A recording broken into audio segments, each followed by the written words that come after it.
Merci Hugues. Merci à toi. Hugues Hortefeux.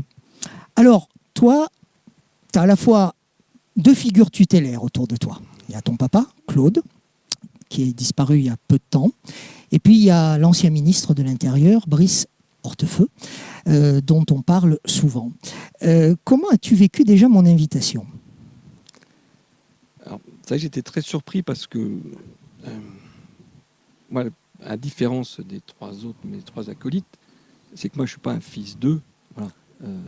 Tu es un frère d'eux. Donc, j'ai fait ma vie avant qu'il soit ministre et je l'ai fait après qu'il ne soit plus ministre. Donc, effectivement, peut-être que dans quelques temps, on lui demandera est-ce que vous êtes le frère de Hugues ? Et il répondra. Mais voilà. Donc j'ai pas, voilà, j'ai été surpris parce que voilà, pour moi, c'est plutôt plus naturel. Notre vie, c'est mon frère et point à la ligne, quoi, voilà.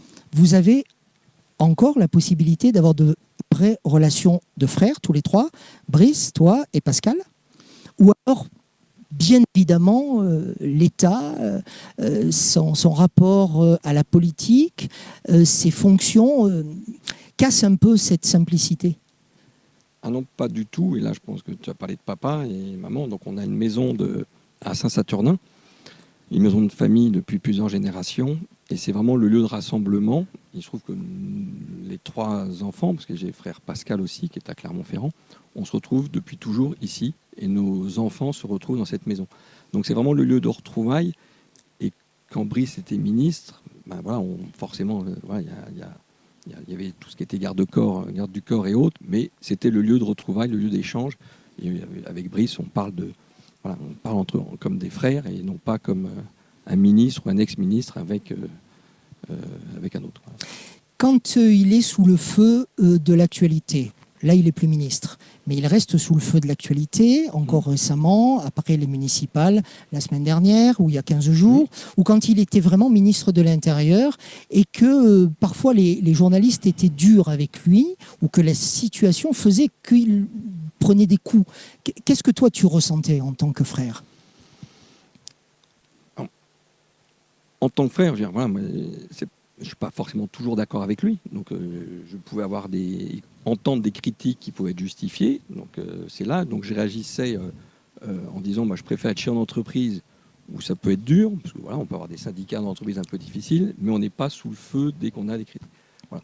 Donc on avait une certaine blessure, mais avec les années qui passent, et Marie-Noëlle peut en témoigner, je pense que c'est plus mon entourage ou mes enfants qui en ont beaucoup plus souffert que moi.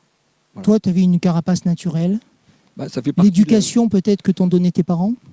Oui, un ensemble, et puis ça fait partie du jeu de la politique, il y a des mots durs, il y a des mots difficiles, ça continue aujourd'hui.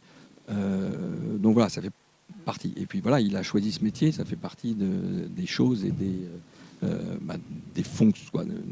C'est pas très malin, mais en tout cas, ça fait partie du rôle du politique d'être dans ce type d'attaque et d'être sous le feu de l'action. On a parlé de Pierre Nuget il y a un instant, début de l'émission. On parlait de Jean-Pierre Caillard, qui tous deux ont disparu, ils sont décédés. Ton papa, Claude, est parti il y a un mois, je crois. Tu pensais à quoi en pensant à lui tout à l'heure, en écoutant à la fois Damien ou Nicolas ? En fait, j'ai vraiment pensé à Jean-Pierre par rapport à d'autres missions. C'est que pour l'enterrement de Jean-Pierre Caillard, il y avait effectivement plus de 2000 personnes. Papa était enterré en plein période Covid, on était juste en termes de famille. Et je pense que j'ai eu cette chance-là. Voilà. Papa aurait certainement aimé qu'il y ait du monde, ce qu'on partage. Il y aurait eu du monde, tu le sais. Il y aurait eu probablement du monde. Mais ton papa était un homme connu. Mais moi, j'ai préféré dans cette intimité vraiment familiale et qui a été un moment... il était à toi. Oui, il était à moi. Voilà. Et un moment à la fois douloureux et un moment un peu festif, comme souvent ça peut être en enterrement, c'est qu'on se remémore tous les bons moments partagés.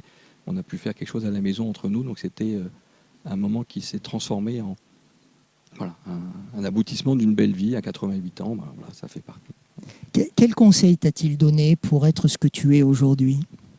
Alors, papa ne parlait pas beaucoup, mais je pense que ce que mes parents ont réussi, c'est d'avoir 3 enfants qui sont tous les 3 très différents, mais qui sont chacun très bien dans ce qu'ils font. Et je pense que c'est ça la réussite.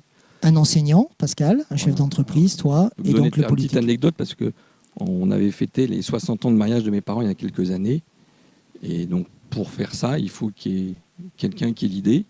Après, il faut quelqu'un qui organise. Et puis après, il faut quelqu'un qui parle. Voilà. Et donc, je vous laisse imaginer comment ça s'est passé dans l'organisation de ces 60 ans. Voilà. C'est joli comme anecdote. Je n'insisterai pas. Et ça résume bien le rôle de chacun de nous trois. Voilà. D'accord. Vous vous engueulez encore entre frères? Très peu. Très peu. Mais tu m'as pas dit non. Non, voilà. C'est plus quand les enfants sont tous là ensemble, effectivement, nos enfants de Brice, Pascal et moi qui sont tous là ensemble, ça peut créer quelques tensions familiales. Voilà. Donc, toi-même, quel conseil donnes-tu tu as des filles, hein? J'ai deux filles et deux garçons. Deux garçons. Quel conseil donnes-tu à tes enfants? Je suis plutôt comme papa, je ne donne pas beaucoup de conseils. Par contre, je pense qu'on a réussi à transmettre ce que j'avais reçu, c'est-à-dire que j'ai 4 enfants qui sont très différents et qui sont chacun dans des voies différentes et qui ont l'air de s'épanouir. Et je pense que dans le futur, ça sera peut-être mon dernier fils, ce sera plus difficile pour lui, parce qu'il a lui aussi m'a dit qu'il avait envie de reprendre. Il a 20 ans, donc il a du temps devant lui et il faut qu'il aille faire ses classes ailleurs aussi avant d'arriver. Mais c'est vrai que voilà, à lui de faire son nom plus tard, son prénom plus tard. C'est quoi se faire un prénom, Hugues? Bon, c'est juste être bien dans sa tête et de se dire voilà, j'existe parce que je fais, par mes actes, et non pas parce que je porte un nom qui est éventuellement connu, voilà, et en sachant que dans le cadre de mon nom par rapport à Brice, contrairement aux 3 autres, il n'y avait pas forcément que des amis où on ne pensait pas que du bien. Quand on parlait d'un ministre de l'immigration, par exemple, il pouvait y avoir quelques regards un peu difficiles. Tu en as souffert? Moi, pas du tout. Vraiment, Brice, je le vois comme mon frère, donc il n'y avait pas d'autre de sujet là-dessus. Non, mais de l'image qu'il pouvait renvoyer? Mais en fait, je m'aperçois aujourd'hui que mes enfants, et probablement que les siens ou mes neveux, en ont souffert beaucoup plus. Voilà. J'ai mon dernier fils qui vient de faire un stage dans une entreprise à Chambéry. Il m'a dit j'étais content d'avoir trouvé ce stage tout seul, d'être là, que personne ne connaisse Hortefeux, et que les gens me disent que c'était bien parce que j'ai fait du bon boulot, point à la ligne. Quoi. Voilà. Un petit peu comme Nicolas Nuget quand il a fait ses classes hors Clermont-Ferrand. Tout à fait. Ou d'ailleurs Édouard Michelin, qui a fait ses classes hors Clermont-Ferrand. Tout à fait. Ouais. Merci beaucoup. Merci Hugues. à toi. Merci beaucoup, Hugues, d'avoir été avec nous.